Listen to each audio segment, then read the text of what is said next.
In Southern California today, police are investigating a bizarre murder case in which as many as 16 young men have been killed.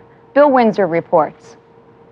Investigators in Riverside County are still going over the records of 8 murder cases, which may be the start of a bloody trail of 40 or more homosexual killings.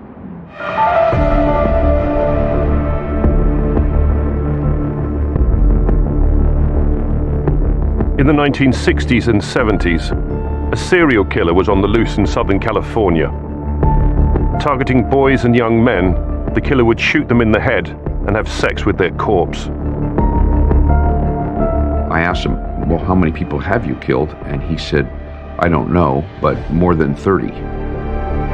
Once his urges were satisfied, he would dismember his victims, dispose of their body parts in trash bags, and leave them on the side of the road. Once the police realized that these were very specific garbage bags, the pieces of the jigsaw puzzle were coming together, and they were coming together very clearly. He became known as the trash bag killer, and his face is now synonymous with evil. I think when we imagine what a serial killer may look like, he wouldn't necessarily be the first thing people would think about. He looked very normal, and that is what enabled him to be as prolific as he was. This is the story of serial killer and necrophile Patrick Kearney.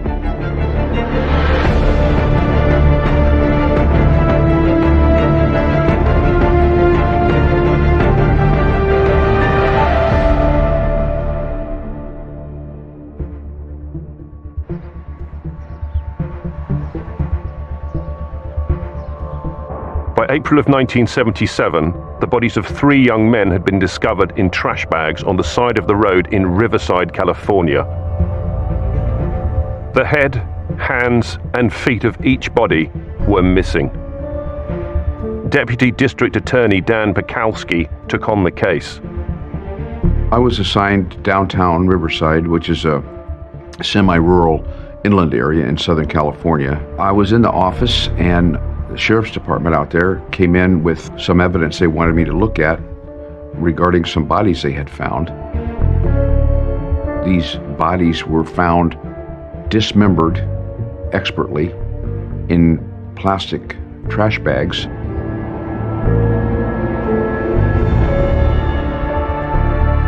There were no hesitation marks.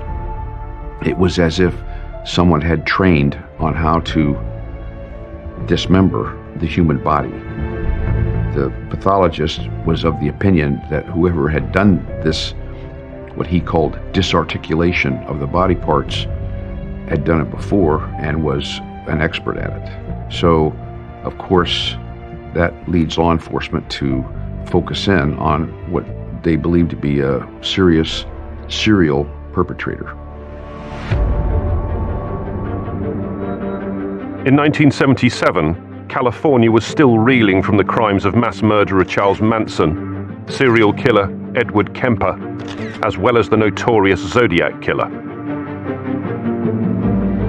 I think one of the reasons that there were so many serial killers at large in the 60s and 70s was it was a very different time in the sense that there was this freedom, kumbaya, anti-government kind of sentiment, especially after the war, and people were not concerned so much with safety. Also, there was a lot of hitchhiking in the 60s and 70s where people were more trusting. You would, put your thumb out and jump into a stranger's car.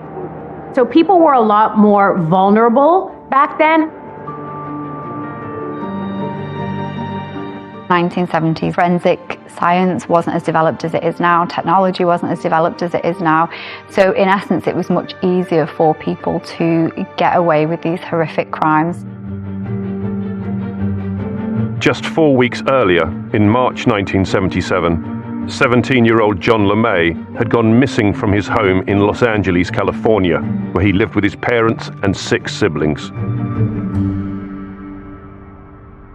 There were 7 of us all together. I'm number 7, and John was number 5.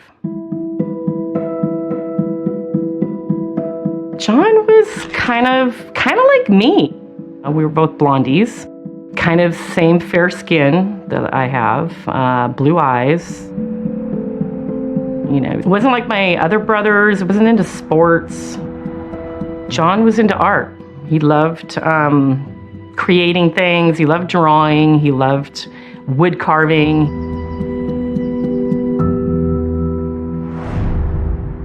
I was 9 years old when John went missing. All I remember my dad saying is to my mom, well, he's either missing or he's dead. And I remember that just floored me when I heard the word dead. You know, just what? I'm 9 years old. You know, I don't think of these things kind of happening, especially to some young kid, and my brother especially. Teresa's worst fears were soon confirmed when John's body was found in a trash bag by the side of the road. His was the third dismembered body that had been discovered in Riverside County, and it provided detectives with their first real lead in this case. The Sheriff's Department were able to identify him through a birthmark on his torso. And once they identified him, they were able then, of course, to ask questions about his whereabouts, where he had last been. His mother had reported him missing, and when the police spoke to her and interviewed her, she said that the last person she knew that he was going to meet was an individual by the name of David Hill.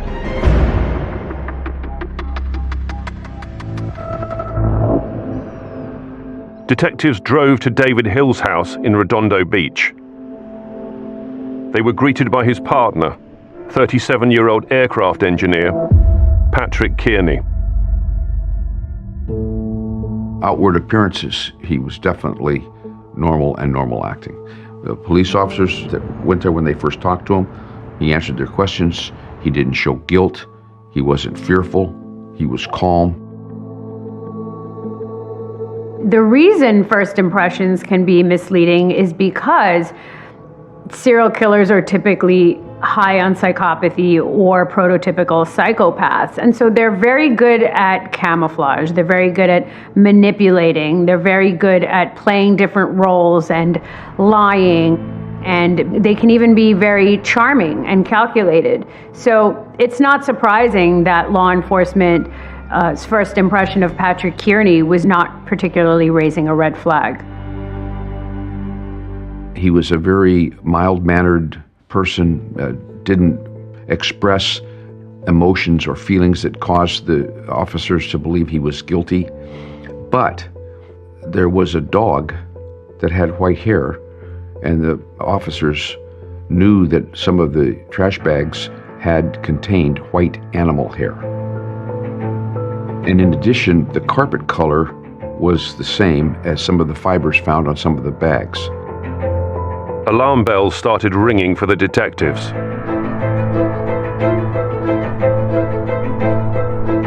When they left the apartment, one of the Sheriff's Department officers had scuffed his feet on the carpet and had petted the dog and had grabbed a few hairs. They took those back to the lab to have them further analyzed, more than just visually.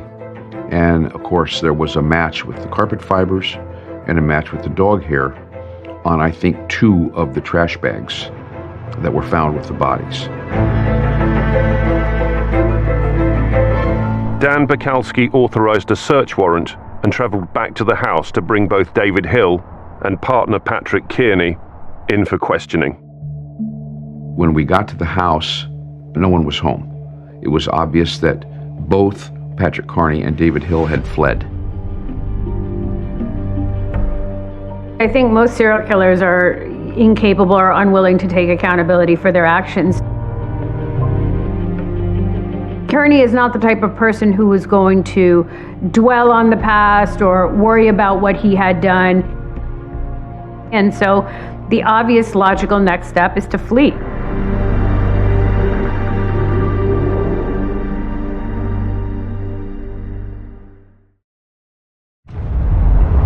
Riverside Deputy District Attorney Dan Bukowski was investigating the shooting and dismemberment of 17-year-old John LeMay. The last person to see John alive was 34-year-old David Hill. Bukowski had suspicions around Hill and his partner Patrick Kearney, but on arriving at the couple's home with a search warrant, the 2 men were long gone. I believe that they felt the police officers were hook onto them, and so they weren't there. So we conducted the search for most of the day, and it might have been a day and a half, at the residence. 5 things were found that were of significance. The bathroom was sprayed with luminol and showed the presence of a lot of blood in the bathtub and on the walls around the bathtub. In addition, there was a hacksaw blade looking normal and clean, but when it was taken apart and the nut and bolt were loosened, there was blood and fiber hair, human hair, wedged in the part between the blade and the bolt, obviously leading to the conclusion that that hacksaw had been used in the disarticulation of some of the bodies to cut through bone. Deputy DA Bukowski also discovered a link to the trash bags that the 3 bodies had been found in. In the vacuum cleaner bag, there were found round plastic circles. Those matched the punch-outs from the commercial-grade garbage bag liners. The brand name was Mipro, and it was an industrial bag, and it was used at Hughes Aircraft. And there was a supply of those plastic bags in the attic at Patrick Carney's house. Those plastic bags are unusual. They're not readily available for consumers. You can't find them in stores. These bags were very thick and heavy duty, sufficient, obviously, to hold dead bodies. The industrial garbage bags that the trash bag killer utilized came from his place of employment, Hughes Aircraft. So once the police realized that these were very specific garbage bags, the pieces of the jigsaw puzzle were coming together, and they were coming together very clearly. There is some sort of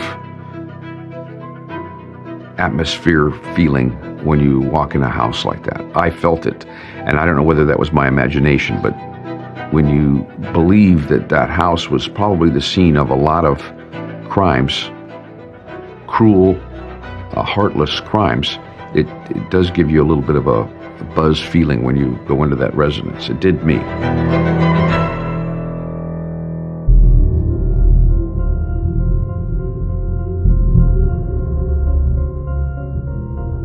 We were absolutely convinced that Patrick Carney and David Hill were associated with these 3 murders, and more than likely many more, because there had been other bodies found in similar circumstances in other counties.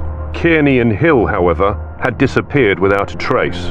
Immediately, an all-points bulletin was issued, and Patrick Kearney, specifically, was placed on the FBI's 10 most wanted list. But the case was about to take an unexpected turn. There's a lot of publicity. These pictures of David Hill and Patrick Carney were published everywhere. Within months, they both walked into the Riverside County Sheriff's Department and turned themselves in to the watch sergeant. I think at this point, Kearney knew the game was up. His picture was everywhere. He was on the television. He was wanted by the FBI. He was not going to be able to continue his pattern of behaviour. So he almost had nothing left to lose.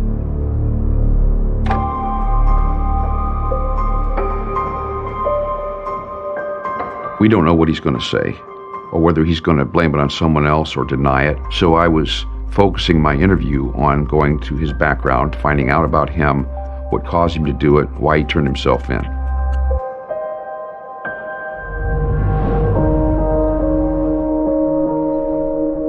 Patrick Kearney was born in Los Angeles to a law enforcement father and a stay-at-home mother. And from what is known, his father had a very stern way of parenting. He wanted his son to be, what we consider alpha male. And Kearney was very much the opposite of that.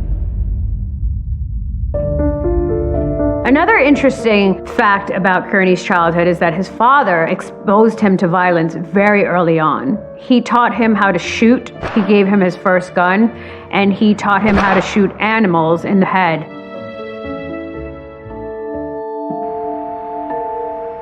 He told me that he felt At times, as a youth, he was picked on. He mentioned it in an offhand fashion that on occasion that he was bullied or teased as a child. But he fantasized about striking back. He never did in real life, but he fantasized about it at the time of his sexual maturity, and somehow there became a link between his sexuality and this violence. And because he was gay, that connection between sexual gratification and violence was directed towards young men. It's not far-fetched to think that between the violence he was exposed to at home, the revenge fantasies that he was also having, and the fact that these are the developmental years that include turning into an adult, that he's starting to kind of muddle, sex, violence, murder, revenge, and bullying all into one. By the age of 20, Kearney was an engineer in the US Air Force and was living in Texas. It was there that he met and fell in love with a man called David Hill. Kearney did have a very short-lived marriage, so he tried to fit into what society deemed as a normal family unit. But it was very short and was not a successful union. When he met David, he said that he felt loved for the first time, and actually David was married but left his wife to be with Kearney. There's this misconception that psychopaths don't feel. It's not that they don't feel, it's that they feel very differently from you and I. And so their interpretation of love or their interpretation of hate is different from ours. They still do have feelings. In 1977, when Deputy District Attorney Dan Bukowski was interviewing Kearney about the death of John LeMay and the other two bodies found in trash bags in Riverside County, Kearney suddenly opened up. I was focusing my interview on what caused him to do it, why he turned himself in. And I remember asking him the question about LeMay, and he said yes, he had killed LeMay, and that he had been doing this for a long period of time. I asked him, well, how many people have you killed? And he said, I don't know, but more than 30. I think the fact that Kearney couldn't remember the exact number of victims that he has points to his callousness. It's insignificant to him. He's very detached from human life. Hill appears to have been more than a calming influence on Kearney. At certain points, he appears to be almost an anchor for him. I think he was so reliant on the grounding of his relationship with Hill. And anything that destabilizes that situation does have the capacity to destabilize Kearney's mental state as well.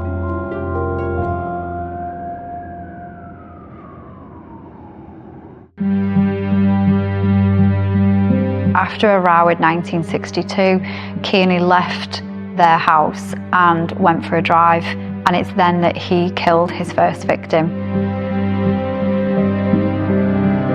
I then asked him, well, all right, well, tell me about the first one. And he answered, and he said, I don't remember his name. How did you kill him? I shot him in the head with a .22. What'd you do with the body? Well, I cut it up into small pieces, and I put it in a box, and I put it in the crawl space underneath the apartment building I lived in. I got the feeling that I might get caught, so I went back, took a hacksaw, and cut open his skull in order to get the .22 bullet out. No remorse. No sorrow, no embarrassment. Just matter of fact.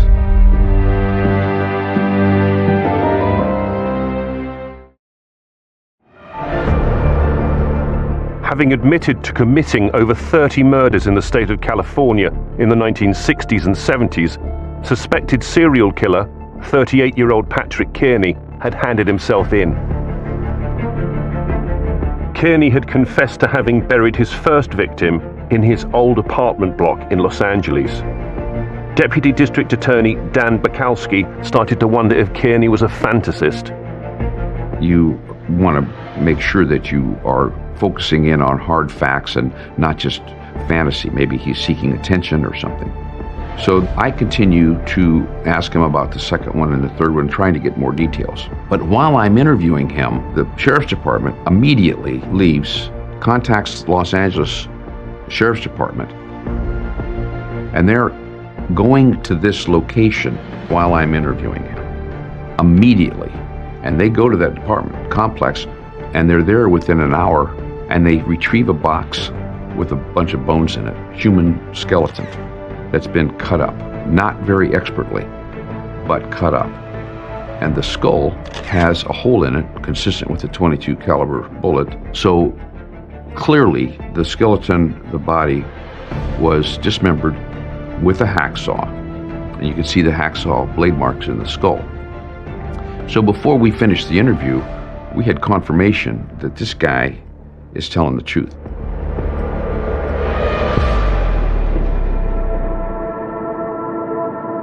When Kearney and Hill broke up in 1971, Kearney completely went off the rails. So we know that he's killed before this point. But this started a rampage of him prolifically offending, picking young men up in gay bars, picking people up hitchhiking. In October 1975, 21-year-old Larry Gene Walters was hitchhiking when he was picked up by Kearney near LAX airport. Our parents had 7 children. Larry was the second oldest child. I was a year younger than him. We grew up near LAX. LAX was our backyard. Larry was our older brother. We were really his older sisters because he was mentally slow. So at the age of 21, Larry had the mentality of maybe an 8 to 10-year-old child. He was not very streetwise. He believed anything you told him. He trusted everybody. He loved music. He loved his Bible, his church. He just loved life.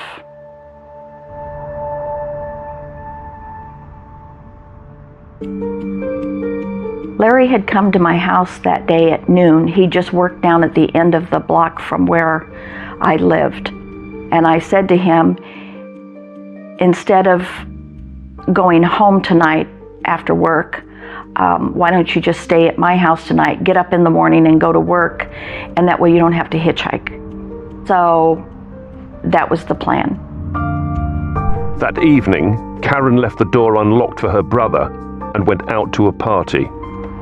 We went to the party and came home and could see he had been there. He was a mechanic, and so I could tell he had taken a shower there and washed up, but hadn't cleaned up the bathroom like he normally would, so I thought he'd be right back. And he didn't come back. The next morning, my mother called me and said Larry was supposed to have come today and he didn't. And then we knew something was wrong. So my mother went and filed a missing persons in that area, and then we waited.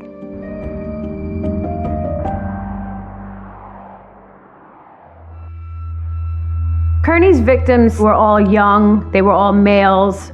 They reminded him probably of himself, and especially of himself at a younger age. You know, effeminate, young, wayward youth, not necessarily fitting very solidly into society. They were easy prey for Kearney. During the time that Larry was killed, everybody hitchhiked. I think when we imagine what a serial killer may look like, Patrick Kearney wouldn't necessarily be the first thing people would think about, but that actually worked to his advantage. He looked very unassuming. He looked very normal. So people would be more willing to get in a car with him, even as a stranger, because he was quite slightly built. He didn't look like a threat. and that is what enabled him to be as prolific as he was. Larry was picked up on Imperial Highway and was driven not very far. And when Larry went to get out of the car, he was shot in the back of the head and never knew anything from start to finish.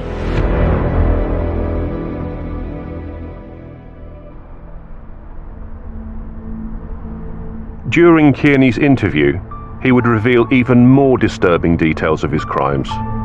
I think he enjoyed killing them, cutting them up. After he'd killed them, he would then have sex with their dead body. They couldn't fight back.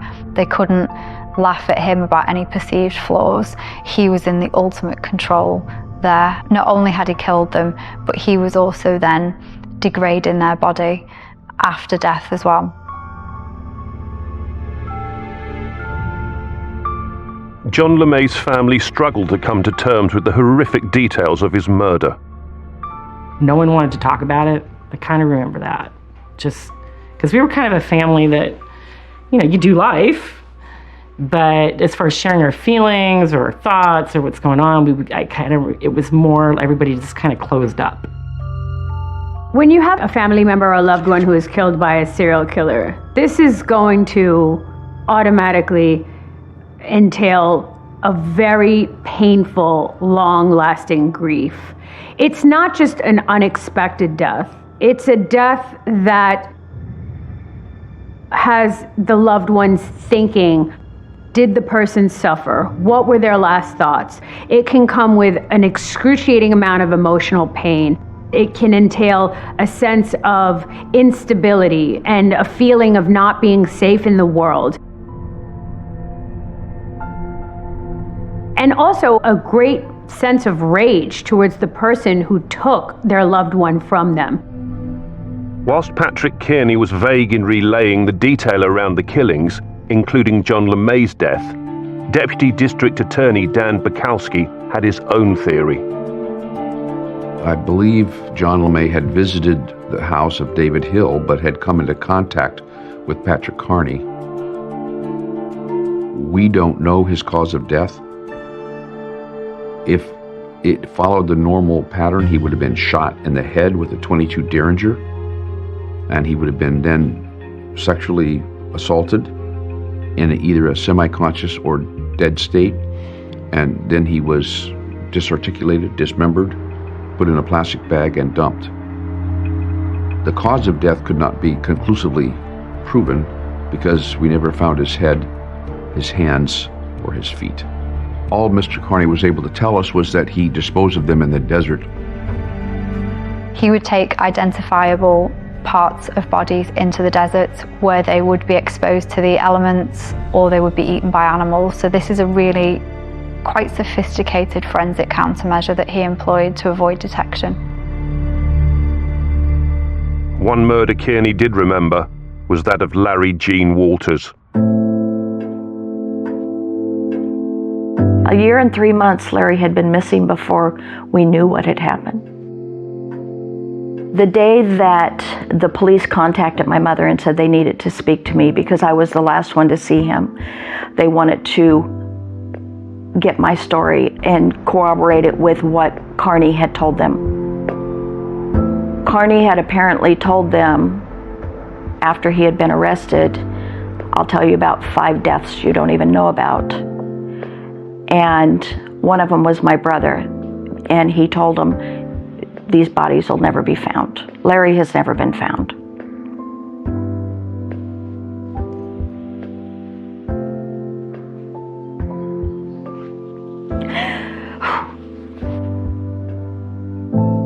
While Kearney had confessed to being the killer, Deputy DA Bukowski was keen to establish a motive for the brutal killings as he started to build a case for trial. I continued the interview to try to delve into his reasons. The standard McNaughton test that was used at the time for legal insanity was knowing right from wrong or able to control your actions. So I asked him specifically why he did this. And he just looked at me and said, well, there's no explanation for this. This is bizarre behavior. There's no rational explanation for this, which was a calm, rational answer. It was quite striking. Kearney is clearly, we can assume, a psychopath, but he still displays logical thinking, organized thinking, clear, coherent speech. There's no indication of psychotic symptoms or delusions or hallucinations. There's not even any indication of depression or anxiety. So from a clinical perspective, he absolutely does not appear to be suffering from any major mental disorder other than psychopathy. And from a legal perspective, is he sane or insane? He's absolutely sane because he knew exactly what he was doing and he knew how to do it. He told us that after the first homicide, he didn't kill again for a whole year. He was afraid he was going to get caught. That's a clue to a subsequent jury that would be deciding the issue, that if he was afraid of getting caught, he knew what he was doing was wrong.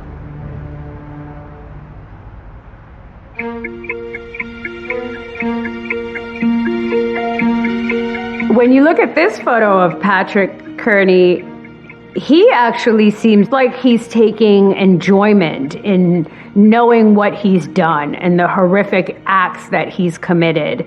He has this smirky grin, this almost egomaniacal look to his face. You know, he doesn't have a flat affect.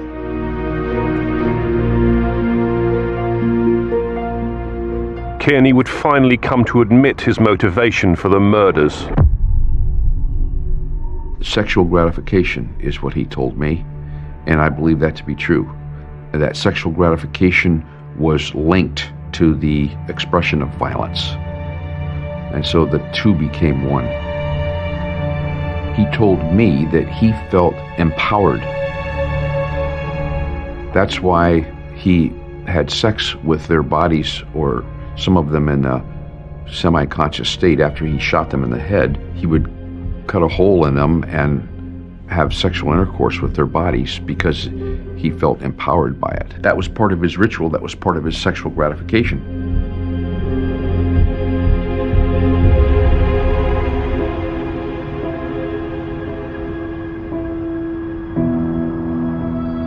There's lots of evidence around serial killers continuing that pattern of behavior because they often fantasize about killing for long periods of time before they ever get to the initial action. And after that initial action, the feeling that they had of that first murder is very, very difficult to replicate.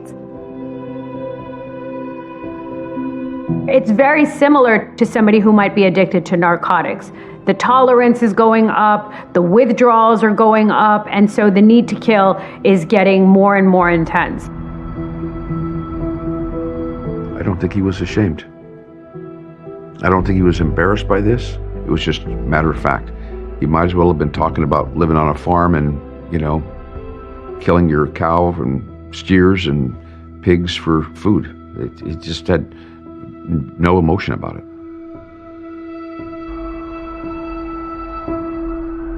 Patrick Kearney had confessed to more than 30 murders. He insisted that he acted alone, but police still had his partner David Hill in custody.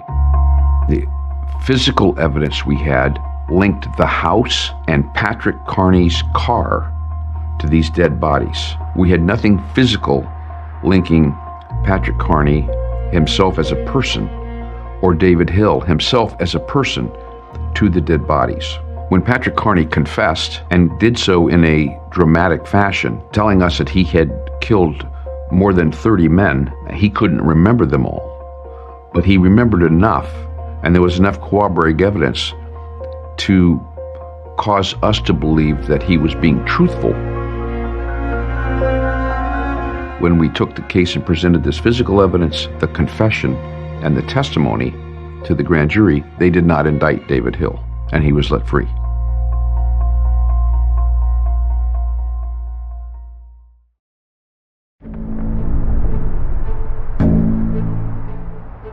In July 1977, serial killer Patrick Kearney was indicted for the murder of John LeMay and the two other men whose bodies were found in Riverside County. But the so-called trash bag killer had admitted to many more. After we took his confession, and there were 30 or could have been 40, according to Mr. Carney, other cases in other jurisdictions, Los Angeles, San Diego, Orange County, those cases were then investigated by those appropriate jurisdictions, and it probably took them another year or so to fully investigate and try to link him up and match his confession with missing persons and go back and interview him and ask him about particular cases that he had not confessed to. John Brault was the Deputy District Attorney for the Los Angeles District. He was assigned to prosecute Kearney for a further 18 murders. All of the victims were young men, and they ranged from age 5 upwards. What the police officers found to link all the cases together was each victim had been cut up, wrapped in plastic bags, and wrapped with a very distinctive tape. This tape was only used in one place in Southern California, and that was at Hughes Aircraft. Patrick Wayne Kearney was an electrical technician at Hughes Aircraft, and that's helped tie him to these crimes. Kearney had taken the distinctive tape and the trash bags he used to dispose of the bodies from his place of work. It was also where he had spotted one of his youngest victims, who was just 8 years old. The case I remember most was the last one. It was a little different than the other cases. It's Miro Hondo Chance. Chance was riding his bicycle in the parking lot at Hughes Aircraft and had a problem. Patrick Wayne Kearney came out and saw and tried to help him. Eventually put the bicycle in the back of the pickup truck that he used in the other murders, drove him to a bike shop at the corner of Washington and got the bike fixed, took him down for a hamburger and shake.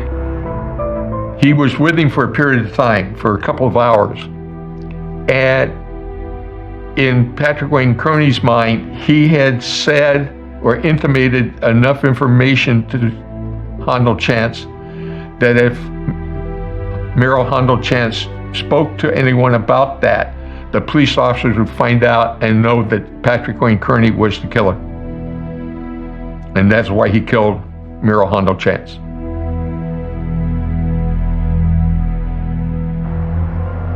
This is extremely concerning because this tells us that Kearney really had no boundaries and that anybody that was vulnerable enough to be his victim could be his victim. And so had he not been stopped, who knows if he would have gone on to commit more crimes against even younger and younger individuals. The bodies of Kearney's victims had been found all across the state of California. We analyzed all the information, tied it together, and then we had to talk to the district attorneys from 6 different counties to get their permission to take their part of the case and try it with ours. He actually confessed to 48 murders. We did not have bodies or sufficient evidence to charge him on all those crimes. On the 21st of February 1978, Kearney pled guilty to an additional 18 murder charges. He just pled guilty as charged. Everyone he was charged with, he pled guilty to. We will never truly know why Kearney pled guilty, but I suspect that this had to do with his love of his partner, Hill. Part of his deal for pleading guilty was that Hill would be immune from prosecution. Now, again, did he love Hill the way you and I love people? Probably not. But in the best way that he knew how, he loved Hill in the sense that this was the only constant person in his life. This was the only person that he somewhat trusted and relied on, and that may have stayed by his side even through incarceration. Patrick pled guilty to 21 counts first-degree murder. They all, after he was sentenced, merged by law into 1 count of murder. Patrick Kearney was sentenced to life imprisonment. Kearney's reign of terror was over, but the horror of his crimes lives on in the memories of those involved in the case. his lack of emotion and his matter-of-fact attitude, his realization that the behavior is way out of the norm of human behavior, and kind of a shrug of his shoulder accepting it. To me, that's real evil. I don't think Kearney felt any feelings of guilt. It was all about his own gratification. I think he enjoyed killing people. I think he enjoyed abusing them, and I think he would have carried on had he not have been caught. To legally claim Larry dead, we had to wait 7 years to have his funeral. And we did. And to this day, Larry's body has never been found. It's very hard thinking that we'd never see him again. I think we all have a lot of guilt that we didn't protect him.